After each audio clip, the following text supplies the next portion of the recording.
Hello' friends, পুনৰবাৰ নতুন এটা ভিডিঅ'লৈ সকলোকে স্বাগতম জনাইছোঁ।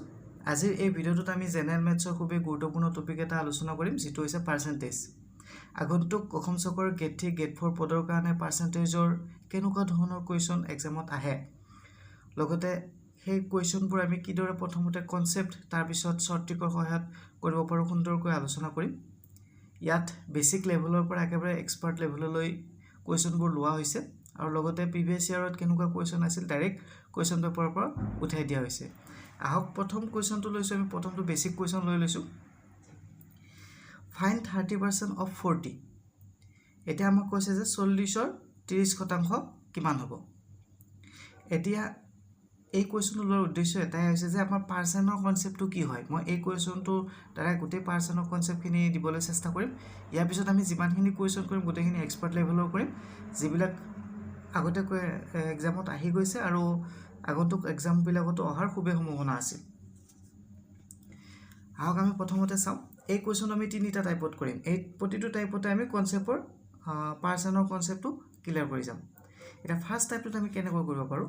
ইয়াতে কৈছে যে 40ৰ 30% কিমান।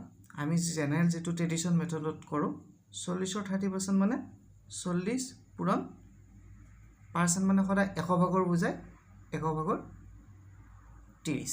গতিকে আমি কি কৰিব পাৰোঁ, A0 কটা যাব, 80 কটা যাব, কটা গ'লে কি থাকিব 4 × 3 = 12। এইটো হৈছে এটা ট্ৰেডিশ্যনেল মেথড। তাৰপিছত আমি ছেকেণ্ড টাইপটো চাম। এই কুৱেশ্যনটো আমি ছেকেণ্ড টাইপত কেনেকৈ কৰিব পাৰোঁ। ছেকেণ্ড টাইপত আমি চাইছোঁ। এতিয়া চাব, আমাক যি সংখ্যাৰে পাৰ্চেণ্টেজ উলিয়াব দিয়ে, আমি কি কৰিব লাগিব, যিকেইটা পাৰ্চেণ্টেজ উলিয়াব দিয়ে সেই দুইটা সংখ্যাক ইনটু কৰি দিব, দি কিনে 100ৰে ডিভাইড কৰি দিব 40। গতিকে কি কৰিব, 40 আৰু 30ক ইনটু কৰি দিব, দি কিনে 100ৰে ডিভাইড। এইটো কৰি নাচালে হ'ব, মাইণ্ডতে কৰিব পাৰে। এতিয়া 40 আৰু 30ক যদি মই ইনটু কৰি দিওঁ কেনেকুৱা হ'ব, 4 × 3 12 আৰু দুটা 0 আছে আৰু তলত 100। গতিকে 00 কটা যাব, হ'লে কি থাকিব 12। এনেকৈ এনচাৰটো 12 ওলায়। আৰু এটা টাইপ আছে, এই টাইপটো এটা ইম্পৰ্টেণ্ট হয়, যিটোত নেকি পাৰ্চেণ্টেজৰ যিটো কনচেপ্ট, এই কনচেপ্টখিনি খুবেই ভালকৈ ক্লিয়াৰ হ'ব। 3 নম্বৰ টাইপটো চাইছোঁ। এতিয়া চাব, আমি যিকোনো সংখ্যাৰ 10%, 1% এইখিনি মনত ৰাখিব লাগিব। এতিয়া যিকোনো সংখ্যা যদি আমাক 10% বুলি কয়, মই প্ৰথমতে ইয়াত বুজাই লৈছোঁ, যিকোনো সংখ্যা যদি আমাক 10% বুলি কয়, সদায় মনত ৰাখিব 10% মানে 1/10 বা 0.1, এইটো মনত ৰাখিব। 10% ওলাব, যিটো সংখ্যাৰ 10% ওলাব দিয়ে এটাৰ আগত দশমিক দি দিলে হ'ল। এককৰ স্থানৰ ফালৰ পৰা এটা এৰি কিনে দশমিক দি দিব, সেই তেতিয়া কি হৈ যাব, 10% হৈ যাব।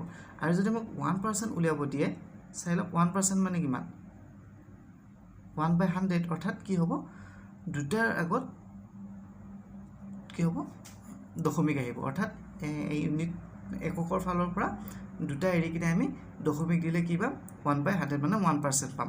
এইখিনি চিম্পলি মনত ৰাখিব, ইয়াতে আমি যেতিয়া এপ্লাই কৰিম এই কুৱেশ্যনটোত বুজি পাব। এতিয়া এই কুৱেশ্যনটোত চাওঁ। এই কুৱেশ্যনটোত কৈছে যে 40ৰ 30%। এতিয়া কনচেপ্টটো বুজি লওকচোন। 10% মানে কি হৈছিল, এইটোৰ 10% ওলালে কি হয়, এটাৰ আগত দশমিক আহিব। অৰ্থাৎ মই এই কুৱেশ্যন ইয়াতে বুজাই দিছোঁ, 40ৰ যদি মোক 10% লাগে, 40ৰ 10% কিমান, 10% মানে সদায় এটাৰ আগত যিটো ওলাব দিয়ে তাৰ এটাৰ আগত দশমিক দিলে হ'ল, 10% হ'লে, অৰ্থাৎ 4। গতিকে আমাক কিমান উলিয়াব দিছে, 40ৰ 30%। এতিয়া 40ৰ 30% কিমান হ'ব, 10% যদি 4 হয়, 30% কিমান হ'ব, 10 × 3 = 30 আৰু 4 × 3 = 12, অৰ্থাৎ 12। এইটো এটা টাইপ হয়। গতিকে আমি তিনিটা টাইপত পাৰ্চেণ্টেজৰ অংকখিনি কৰিলোঁ।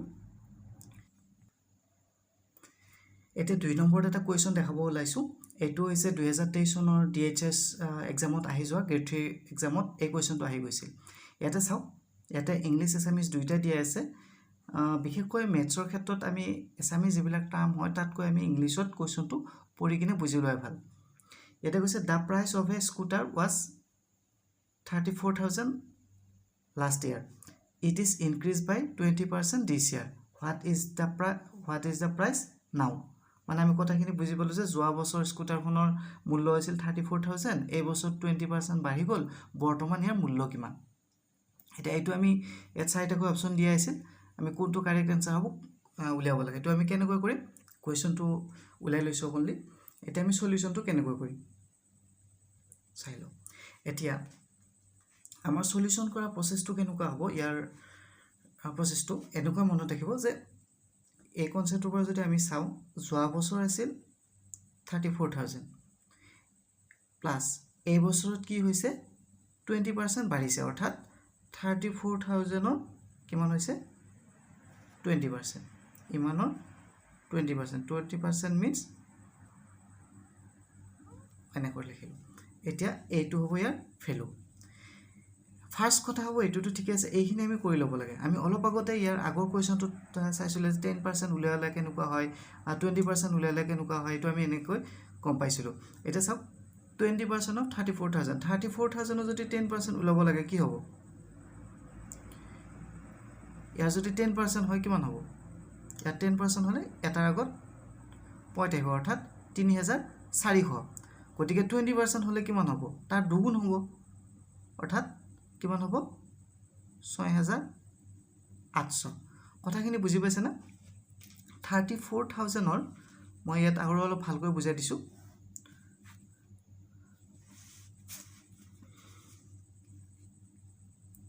10% of 34,000 ইকুৱেল কিমান হ'ব? 10% হ'লে সদায় এটাৰ আগত ইউনিট প্লেছৰ পৰা এটাৰ আগত দশমিক বিন্দু বহি যায়, অৰ্থাৎ এটা কাটা যাব, ক'লে কিমান হ'ব? 3,400। গতিকে 20% কিমান হ'ব? ইয়াৰ ডাবল হৈ যাব, ডাবল কিমান হ'ব? 6,800। নিশ্চয় বুজিব পাৰিছে? গতিকে এই যিখিনি প্লেছ আছে এইখিনি প্লেছত কিমান হ'ব? 34,000 প্লাস 34,000 20% means 6,800। গতিকে বৰ্তমান স্কুটাৰখনৰ মূল্য কিমান হ'ব? এইটোলৈ এইটো প্লাস কৰি দিলে 40,800। এইটো হ'ব ইয়াৰ কাৰেক্ট এনসাৰ। আমাৰ অপচন কেইটাৰ ভিতৰত কাৰেক্ট এনসাৰটো হ'ব অপচন নাম্বাৰ সি।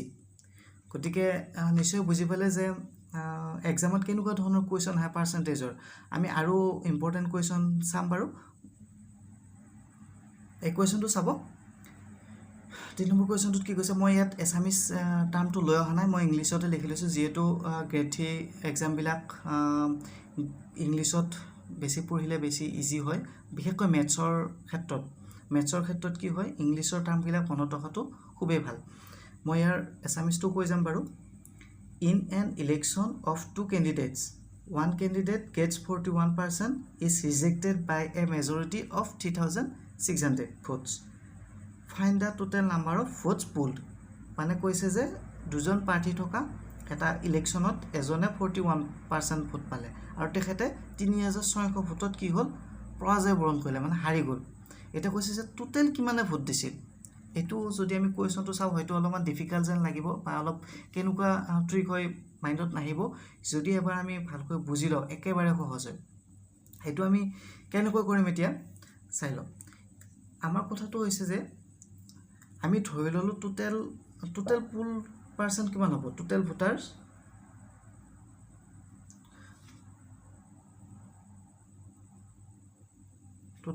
হ'ব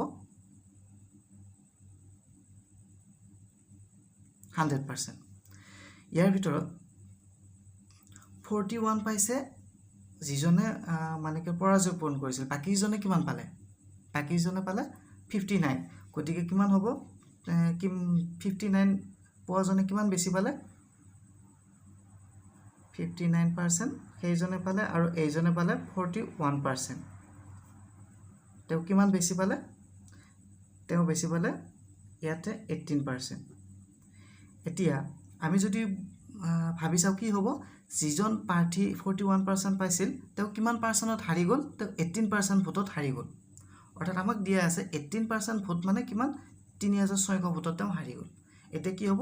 18% যদি 3,600 হয় আমি 100% ওলাই দি গ'লে পাই যাম। এতিয়া 18% ভোট 18% মানে কিমান ভোট 3600 ইয়াৰ পৰা আমি কি উলাব লাগে 100% ভোট উলাব লাগে আমাক হেতুৱে সুধিছে যে total number of votes pulled 18% টো কেনে কৈ 3600 হল নিশ্চয় বুজি পাইছে মই আকৌ এবাৰ কৈ দিছো টোটাল ভোটাৰছ 100% আমি জানো এটো কৈছে যে 40 এজনে 41% পালে আৰু তেওঁ 3600 ভোটত হাৰি গল এতিয়া আমাৰ কথাটো হল যিজনে 41% এজনে 41 পালে আনজনে কিমান পাব লাগিব আনজনে 59 পাব লাগিব গতিকে 41 পোৱা জনে কিমান কম পালে তেওঁতকৈ 18% কম পালে অৰ্থাৎ 18% কম পোৱা মানে কি গল 3600 ভোটত হাৰি গল অৰ্থাৎ 18% টো 3600 সমান হয় গতিকে 18% ইকুৱেল টু 3600 therefore ইয়াৰ পৰা যদি মই 1% উলাও কিমান হ'ব 1% যদি উলাব লাগে কি হ'ব এইটো এটা যদি আমাক 100% লাগে যদি 100% লাগে তেতিয়া কি হ'ব 3600 divided by 18 into 100 অৰ্থাৎ 18 এৰে 36 ক 2 টাইম যাব আৰু ইয়া ডাবল 0 হৈ গল এটো যদি পূৰণ কৰো 2 into 1 2 আৰু 4টা 0 দি দিলে অৰ্থাৎ 20000 ভোটাৰ আশা কৰো এই কোৱেশ্চনটো নিশ্চয় বুজি পালে এনেকুৱা ধৰণৰ কোৱেশ্চন বিলাক প্ৰেক্টিস কৰিব পাৰ্সেন্টেজৰ মই ক্ৰমান্বয়ে লাহলে এক্সপাৰ্ট লেভেলৰ কোৱেশ্চন বিলাক লৈ আহিম এটো নিশ্চয় এটা আইডিয়া কৰিব পাৰিছে যে এটো এটা খুবই ইম্পৰ্টেন্ট কোৱেশ্চন গতিকে পাৰ্সেন্টেজৰ ওপৰত যিমানখিনি ইম্পৰ্টেন্ট কোৱেশ্চন হয় মই যদি এই ভিডিওটো কভাৰ হয় এইটো ভিডিওতে দি দিম আৰু যদি কভাৰ নহয় তেতিয়ালে মই আৰু এটা বা দুটা ভিডিও পাৰ্সেন্টেজৰ ওপৰত বনাই দিম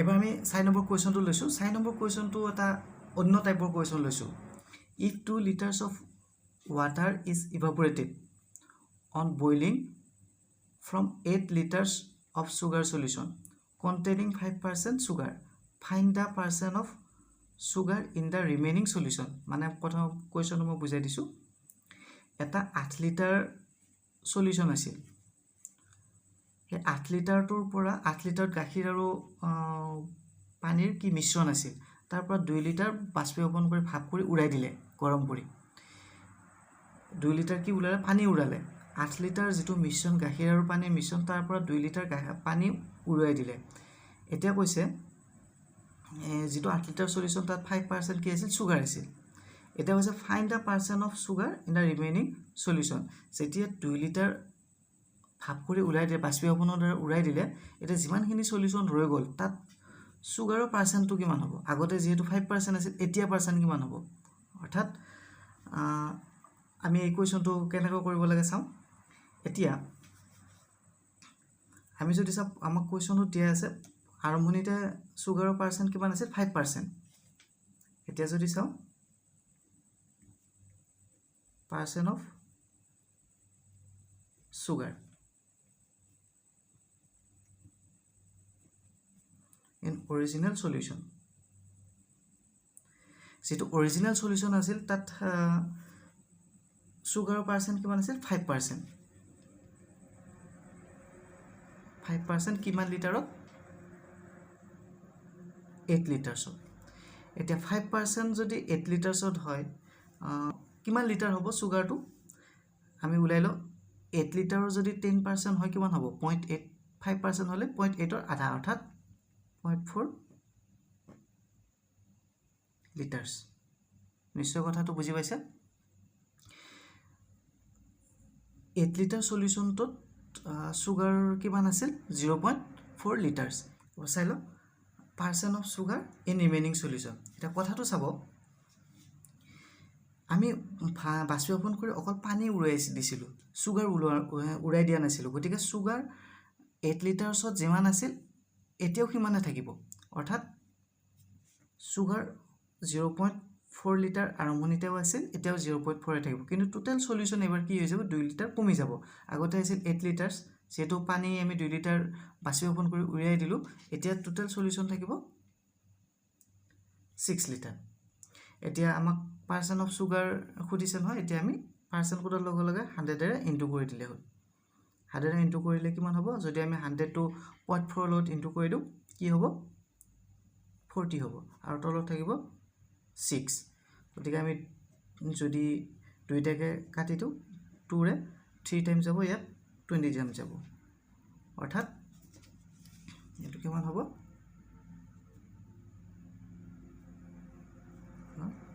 পাৰ্চেণ্ট নিশ্চয় এইটো বুজি পাইছে যদি ভিডিঅ'টো বুজিবত কিবা অসুবিধা হৈছে ভিডিঅ'টো পুনৰ এবাৰ ৰি কৰি কিনে চাব আৰু তাৰ পিছতো যদি বুজি নাপায় মোক কমেণ্টত জনাব মই আৰু ধুনীয়াকৈ বা এক্সট্ৰাকৈ বুজাই দিব চেষ্টা কৰিম ইয়াৰ পিছৰ কুৱেশ্যনটো আমি চাওঁ 5 নম্বৰ কুৱেশ্যনটো দিয়া আছে ভালকৈ পঢ়ি ল'ব A positive number is divided by 5 instead of being multiplied by 5 what percent is the result of the correct value এটা কৈছে এটা ধনাত্মক সংখ্যাক 5 ৰে ডিভাইড কৰা হ'ল কিন্তু তাক কি কৰিব লাগিছিল সেই সংখ্যাটোক 5 ৰে পূৰণ কৰিব লাগিছিল ভুলবশতঃ কি কৰা হ'ল 5 ৰে হৰণ কৰি দিয়া হ'ল এতিয়া কৈছে যেটো আমি ৰিজাল্ট পালো এই ৰিজাল্টটো যেটো কাৰেক্ট ভ্যালু হ'ব লাগিছিল তাৰ কিমান পাৰ্সেন্ট হেতু সুধিছে একদম সুন্দৰ কোৱেশ্চন আৰু সহজ কোৱেশ্চন ভালকৈ বুজি ল'ব বুজি পাব এতিয়া আমি প্ৰথমতে ধৰি লও পজিটিভ নাম্বাৰটো আমি ধৰি ললো let the positive number x এতিয়া পজিটিভ নাম্বাৰটো ধৰি ললো x বুলি এটা কাৰেক্ট ভ্যালুটো কি হ'ব লাগিছিল মাল্টিপ্লাই কৰিব লাগিছিল 5 ৰ দ্বাৰা যে পজিটিভ নাম্বাৰটো গতিকে কাৰেক্ট ভ্যালুটো হ'ব লাগিছিল 5x কিন্তু আমি পালো কি যেটো আমি ডিভাইড কৰি দিলো ৰিজাল্টটো কি পালো আমি ৰিজাল্টটো পালো 5 এৰে আমি ডিভাইড কৰি দিছিলো তেতিয়া পাইছিলো x/5 এতিয়া আমাক কোৱেশ্চনটোত কৈছে the what percent is the result of the correct value এই যেটো কারেক্ট ভ্যালু এই কারেক্ট ভ্যালুটোৰ ৰিজাল্টটো কাৰেক্ট ভ্যালুটোৰ কিমান পাৰ্সেন্ট কৈছে গতিকে আমি কেনেকৈ উলাব পাৰিম একদম সুন্দৰ প্ৰসেস ৰিজাল্টটো আমি ওপৰত পাতি দিলো কাৰেক্ট ভ্যালুটো তলত পাতি দিলো তাৰ পিছত আমি কি কৰিলো ইনটু 100 কৰি দিলে হৈ যাব এতিয়া যদি আমি চাব যাও এটো যেটো ওপৰত আমি এবিলাক সহজ কথা আমি জানো আগতে ফ্ৰেকশনত পাই আহিছো যেটা ওপৰত যদি এটা ভগ্নাংশ থাকে তাৰ ডেনোমিনেটৰ অৰ্থাৎ হৰটো তলত কি হৈ যায় ইনটু হৈ যায় অৰ্থাৎ ওপৰত থাকিব x তলত 5 * 5 25 x হৈ যাব আৰু এইফালে 100 আছে ax কটা যাব ওপৰত 1 থাকিব অৰ্থাৎ তলৰ 25 এৰে 100 ক 4 টাইম যাব অৰ্থাৎ 4 * 1 4% কাৰেক্ট আনসাৰটো হ'ব 4% আশা কৰো এই ভিডিওটো সুন্দৰকৈ বুজি পাইছে মই একেবাৰে কনসেপ্ট দি কিনে বুজাই দিব চেষ্টা কৰিছো যাতে এক্সামত এইটো কোৱেশ্চন হয় এনেকুৱা বেলেগ ধৰণৰ কোৱেশ্চন আহিলে আমি কেনেকৈ কৰিম সেই প্ৰসেসটো সুন্দৰকৈ গম পাও কাৰণ এই কম্পিটিটিভ এক্সাম কেইটা যেনে গ্ৰেড 3 ডিগ্ৰী লেভেল হওক এইচএস লেভেল হওক বা গ্ৰেড 4 হওক যিমান কেইটা এক্সাম আছে এই এক্সাম কেইটাৰ মেইন মাৰ্কটো ডিফাৰ কৰিব এই মেথছৰ মাৰ্কখিনিৰ ওপৰত মেইন ফ্যাক্টৰ হ'ব এই মেথছৰ মাৰ্কখিনি গতিকে মেথছখিনি যদি আমি ভালকৈ কনসেপ্ট সহ ভালকৈ বুজি ল'ব পাৰো আৰু মেথছৰ মাৰ্কখিনি যদি আমি লৈ ল'ব পাৰো তেতিয়া হলে এক্সামটো কোৱালিফাই কৰা চান্স বহুখিনি আছে কাৰণ ইয়াৰ নিগেটিভ মাৰ্কও আছে বহুত ক্যান্ডিডেটে এই মেথছতে কি হৈ যাব মাৰ্ক খাই যাব গতিকে এই মেথছ খিনি আমি ভালকৈ গুৰুত্ব দি চাব লাগিব ইয়াৰ পিছৰ কোৱেশ্চন আমি চাও 6 নম্বৰ কোৱেশ্চনটো চাইছো 6 নম্বৰ কোৱেশ্চনটো আছে a man spends 75% of his income increases by 20% and his expenditure also increases by 10% find the percent of his savings এতিয়া এইটো কোৱেশ্চন এটা খুবই গুৰুত্বপূৰ্ণ কোৱেশ্চন আৰু फ्रेंड्स গমে পাইছে কোৱেশ্চন কিটা চাই কেনেকুৱা লেভেলৰ কোৱেশ্চন হয় এক্সামৰ কাৰণে ইম্পৰ্টেন্ট হয় নে নহয় আৰু এটো লক্ষ্য কৰিছে যে মই প্ৰতিটো কোৱেশ্চন এটা বেলেগ বেলেগ টাইপত দিছো আৰু বেলেগ টাইপৰ কোৱেশ্চন কিটা মই কেনে ধৰণে সহজভাৱে কৰিব পাৰি হেতু বুজাই দিছো মোৰ মোটিভ এইটোৱে যাতে এক্সামত যিকোনো এটা টাইপৰ আহি যাব কোৱেশ্চন আৰু সেই টাইপৰ কোৱেশ্চনটো যাতে আমি সহজে কৰিব পাৰো গতি এইটো এটা ইম্পৰ্টেন্ট কোৱেশ্চন গতি এইটো আমি কেনে ধৰণে কৰিব পাৰো চাই লও ইয়াত আমাক কি দি আছে সেভিংস আৰু এক্সপেন্ডিচাৰ কথা দি আছে এক্সপেন্ডিচাৰ মানে মই বুজাই দিছো কোৱেশ্চনটো একজন মানুহে স্পেন্ড 70% অফ হিজ ইনকাম তেওঁ যিমানখিনি ইনকাম কৰে তাৰ 70% কি কৰে খৰচ কৰে এতিয়া কৈছে তেওঁৰ ইনকামটো 20% যদি বাঢ়ি যায় আৰু খৰচটো যদি এক্সপেন্ডিচাৰ মানে খৰচটো যদি 10% বাঢ়ি যায় তেন্তে কৈছে যে find da per cent of his savings তেওঁ জমা কৰা পইচা কিমান পাৰ্সেন্ট হ'ব সেইটো সুধিছে এতিয়া আমি ইয়াত এটা কথা বুজি লওঁ প্ৰথমতে আমি ratio' of expenditure and savings তেওঁৰ খৰচ আৰু জমাৰ মাজৰ ৰেচিঅ'টো কিমান হ'ব সেইটো চাই লওঁ ইয়াত আমাক কুৱেশ্যনটোত কৈছে যে তেওঁ কিমান খৰচ কৰে ইনকামৰ 75% খৰচ কৰে তেওঁ যদি 75% খৰচ কৰে তেতিয়াহ'লে কিমান জমা কৰে 25% জমা কৰে কথাটো বুজি পাইছেনে গতিকে তেওঁৰ ৰেচিঅ'টো কিমান হ'ব এইটো 1 টাইম এইটো 3 টাইম 3:1 হ'ব গতিকে এইখিনি মেইন কনচেপ্ট আমি কনচেপ্টটো ক'ৰ পৰা ল'ম ইয়াৰ পৰাই ল'ম তেওঁৰ খৰচ আৰু জমাৰ ৰেচিঅ'টো হ'ব 3:1 এতিয়া আমি কথাখিনি এনেকৈ বুজি ল'ব পাৰোঁ এইটো যদি তেওঁৰ ইনকাম হয় ইনকামটো সদায় কাৰ সমান হয় এক্সপেণ্ডিচাৰ মানে খৰচ আৰু জমাৰ মাজত যিখিনি খৰচ হ'ল আৰু যিখিনি জমা আছে এই দুইখিনি মিলাই কিনে তেওঁৰ ইনকামটো হৈ যায় কিন্তু আমাক এই কুৱেশ্যনটোত আমি এতিয়া যদি চাওঁ তেওঁৰ এক্সপেণ্ডিচাৰ 3 পাইছিলোঁ আৰু ছেভিং 1 পাইছিলোঁ এইখিনিক আমি কি কৰোঁ এইটো ৰেচিঅ'তহে আছিল গতিকে আমি এইটোক ৰেচিঅ'টোক আমি 300 100 যিহেতু পাৰ্চেণ্টৰ কথা আছে আমি 100 মাল্টিপ্লাই কৰি ৰাখি থৈ দিছোঁ এনেকৈ ধৰি ল'লোঁ কাৰণ ৰেচিঅ'ত থকা সংখ্যাকেইটা আমি যিকোনো ধৰি ল'ব পাৰোঁ যদি এক্সপেণ্ডিচাৰ আমি 300 বুলি ধৰোঁ ছেভিং 100 বুলি ধৰোঁ তেতিয়া তেওঁৰ ইনকাম কিমান হ'ব ইনকাম হ'ব 400 এইখিনি হ'ল আমাৰ বেচিক কনচেপ্ট তাৰপিছত কুৱেশ্যনটোত কৈছে হিজ ইনকাম ইনক্ৰিজেছ বাই 20% তেওঁৰ ইনকামটো কি হৈছে 20% ইনক্ৰিজ হৈছে এতিয়া মই ইয়াৰ আগতে বুজাই দিছিলোঁ কিহৰ কাৰণে 10% 20% কনচেপ্ট বুজাই দিছিলোঁ এইবিলাকৰ কাৰণে যিহেতু কম্পিটিটিভ এক্সামটোত টাইম বহুত কম থাকে ইয়াৰ 10% ওলাই থকা 20% ওলাই থকা টাইম নাই গতিকে মাইণ্ডতে কৰিব লাগিব এইটো 20% কিমান হ'ব যদি মই 10% ওলাই লওঁ ইয়াতে পইণ্ট আহি যাব মানে 40 হ'ব 20% হ'লে 80 হ'ব অৰ্থাৎ ইনকাম কিমান হৈছে 80 বাঢ়িছে তাৰপিছত কৈছে and his expenditure also' increases by 10% আৰু তেওঁৰ খৰচো কি হৈছে 10% বাঢ়ি গৈছে এইটো খৰচ 10% বাঢ়িছে ইয়াৰ 10% মানে কিমান হ'ব ইয়াৰ আগত পইণ্ট আহিলে 30 তেওঁ ইনকাম 80 টকা বাঢ়ি গ'ল তেওঁ খৰচ কৰিলে 30 টকা আৰু জমা কিমান থাকিব জমা থাকিব 50 টকা কাৰণ ইহঁত দুটা প্লাছ কৰিলেহে আমি ইনকামটো পাম এতিয়া আমাক কুৱেশ্যনটো সুধিছে find the percent in his savings এই যিটো ছেভিংছ এই পইচাটো তেওঁৰ ছেভিংছৰ কিমান পাৰ্চেণ্ট সেইটো সুধিছে এইটো কিমান আছিল 100ত তেখেতে কিমান জমা ৰাখিলে 50 গতিকে তেখেতৰ ছেভিং পাৰ্চেণ্ট কিমান 50% কাৰণ 100ৰ লগত কম্পেয়াৰ হৈ আছে একদম ইজি কথাটো বুজি পাইছে ন আশা কৰোঁ এই কুৱেশ্যনটো ভালকৈ বুজি পাইছে ফ্ৰেণ্ডছ আজিৰ এই ভিডিঅ'টোত এইকেইটা কুৱেশ্যন লৈ আহিছোঁ কাৰণ বেছি কুৱেশ্যন লৈ আহিলে ভিডিঅ'টো বহুত দীঘলীয়া হৈ যাব আৰু দীঘলীয়া ভিডিঅ' মানে এটা কণ্টিনিউ এটা টাইমত চাই থাকিবৰ কাৰণে বা এটা ভিডিঅ' কৰি চাই থাকিবৰ কাৰণে অলপ ব'ৰনেছ ফিল হয় লগতে মাইণ্ডটো ইমান এক্টিভ নাথাকে এইকেইটা কুৱেশ্যন এইকেইটা মেথছ সুন্দৰকৈ প্ৰেক্টিছ কৰিব এই ৰিলেটেড মেথছ যাতে আহিলে এক্সামত কেতিয়াও ৰৈ নাযায় ইয়াৰ পিছত মই পাৰ্চেণ্টেজৰ আৰু ইম্পৰ্টেণ্ট এক্সপাৰ্ট লেভেলৰ বহুতকেইটা কুৱেশ্যন আছে যিকেইটা এক্সাম পইণ্ট অফ ভিউৰ পৰা খুবেই গুৰুত্বপূৰ্ণ হয় সেইকেইটা মই অতি সোনকালে আপলোড কৰি দিম যদি ভিডিঅ'টো ভাল পাইছে ভিডিঅ'টো লাইক কৰি দিব লাইক কৰি দিলে নতুন ভিডিঅ' এটা বনাবৰ কাৰণে নিজে মটিভেট হোৱা যায় আৰু লগতে চেনেলটো ছাবস্ক্ৰাইব কৰি ৰাখিব তেতিয়াহ'লে কি হ'ব নতুন ভিডিঅ' এটা আপলোড কৰাৰ লগে লগে সোনকালে নটিফিকেশ্যনটো পাই যাব ধন্যবাদ